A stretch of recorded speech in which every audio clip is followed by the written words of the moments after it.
Hi folks, Tassos today, your pushback channel, and Tassos today, and thank you for joining this audio live stream. In this essay, I'd like to talk about the avalanche of fake refugee claims that are being put about by third world illegals coming to the West. Now, they can turn up as refugees, or they can, which is a favourite in Australia, they just come as alleged tourists and or visiting relatives is the claim, and then they just overstay their visas. And if they get caught or anything like that, they just say, "Oh no, I'm claiming refugee status. I'm being persecuted in my homeland." So now the persecution usually is around their LGBTQ or their religion or something like that, and some of them are so spurious and far-fetched. You've got to wonder how they're being entertained at all. But again, Western governments the Western governments don't represent the Western citizenry anymore. The Western governments are completely controlled by and report to and receive instructions from the globalist cabal. And the globalist cabal is get as many black and brown peasants into your white country as you possibly can. Use any means, tell any lie, engage in any level of deceit to achieve this. And so there's really no sort of standards uniform standards that are applied when it comes to this immigration. Pretty much anyone's allowed through. Now, some people are deported if they're known to be mass criminals or something like that, but even then some of those slip through as well. But this idea of I'm escaping LGBT, I'm a trans person, or I'm escaping persecution in, I don't know, Pakistan or India or somewhere like that, or Africa, and so okay then, and there's no evidence provided. The threshold of evidence that they have to meet is effectively just a statement that they fill out, and that's again very much part of the globalist project. For the people that you want, you give them a very, very low burden of proof to do whatever they want to do, whereas those who may oppose it have to meet a very high burden of proof. So these people come in really and nothing more than an allegation that they've been coached and trained to say by the mass migration, NGOs and the United Nations activist groups and so on.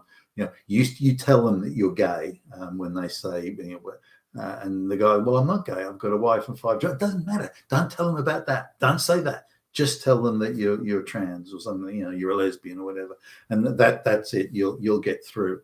Now, typically, when you tell lies on these sorts of forms, there are severe, or can be at least severe, penalties. But again, those penalties only apply to straight white males that question globalization. Anyone else is given a free pass.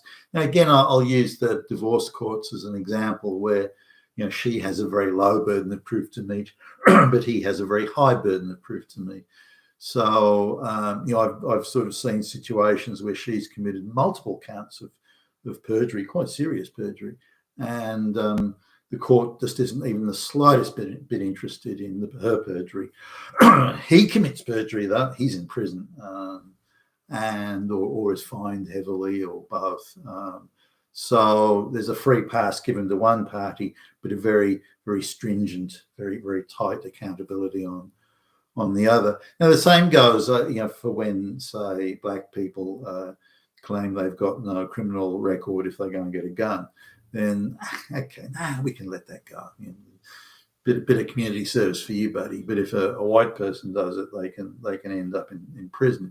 So very, very, the rule of law is now very much there's only one group that's accountable to the law, and that's straight white males. Everyone else gets varying degrees of free passes. So when it's discovered that these so-called refugees, they're not refugees, when it's discovered that they've made multiple false claims on their refugee claim status documentation or applications, there's no action taken. Well, okay. Oh, well, they're here now. Who cares? So what? Now, they come from countries where lying and deceiving to get what you want is how things are done. Nobody sort of thinks anything about it. It's how things are done. It's part of the corruption, bribery, no standards, no objective standards process. That's what makes those countries poor. That's why they're poor countries, because no one relies on or believes or depends on anyone else. How could you?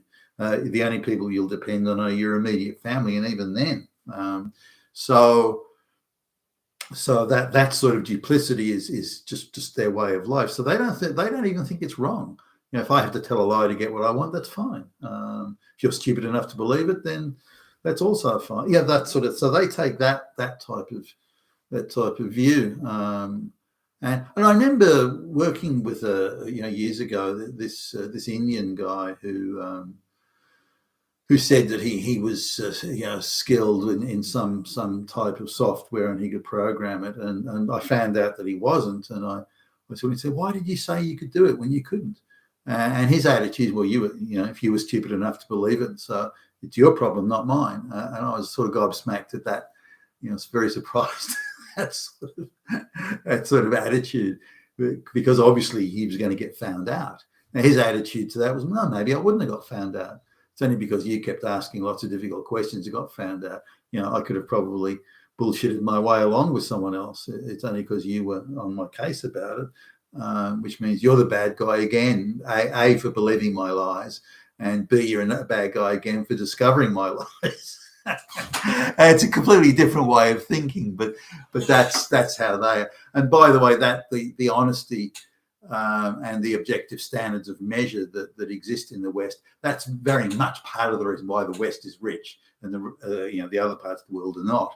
And all we're doing in the West, based on the globalist project, is importing a whole lot of people who have no concept of the type of honesty, integrity of systems and processes that we had in the West that are very much part of the wealth. They've got no concept of that. They think they're coming into a land of unending bounty, and they can just take and take some more, not realizing that every time they take and go and give, they're subtracting some of the wealth away from the gravy train that they've come to roll around in. So, but this is the issue is, though, when it's discovered that they've told these lies to get refugee status, should the refugee status be revoked, and therefore should any residency or citizenship that came from it, should that be revoked, and should these people be deported, whether they've had children in the West or not, it doesn't matter. Should they be deported? And I say that because there's been a number of articles and you've got to sort of dig deep into the bowels of the news. The mainstream media won't touch it, but where people who say they're, I'm gay or trans or something, and they're given refugee status on the strength of that. Just their assertion, no evidence, not required to prove a thing. And then the minute they get their residency status, they're jumping on the first plane to go back to their country and skite about how they've suckered in these idiot, stupid white folks. And you can see on their text messages and things like that how they're gloating and skiting about how they deceived the Western white authorities. Now, they see that as weakness and stupidity and that sort of thing. Or in the case of the Indians, they often say, well, the reason that we're so attractive in Australia is because Australia doesn't have enough workers, or the Australians are too stupid and they have to bring us genius Indians out to help them. The economy of Australia would just disappear into the ocean if it wasn't for us Indians coming along and saving them, that sort of thing. I mean, the chutzpah, and that's mind-boggling. But anyway, this idea that these people can come out, claim refugee status, tell the most outrageous lies, be very substantially rewarded for it, and the minute they get their citizenship, they go back to their country of origin and have a vacation, or then arrange for their wife and children to come over. Now, it should be a follow-up here. Say, hey, hold on a minute. You said you were, gay and you were living a gay life, and then you've got a wife and children there, and you bring them over as soon as you get residency. You've subverted and perverted the system here.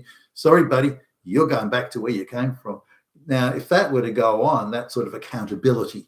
But again, we've got the only people who are accountable for for anything as straight white men. The rest of the people, every other group or category gets a lower level of accountability, to the point where if you're the black refugee, you've got no alleged refugee, you've got no accountability at all. You can tell whatever lies you want and get rewarded for it. If you've been with Tasteless today, your Pushback channel, and thank you for listening.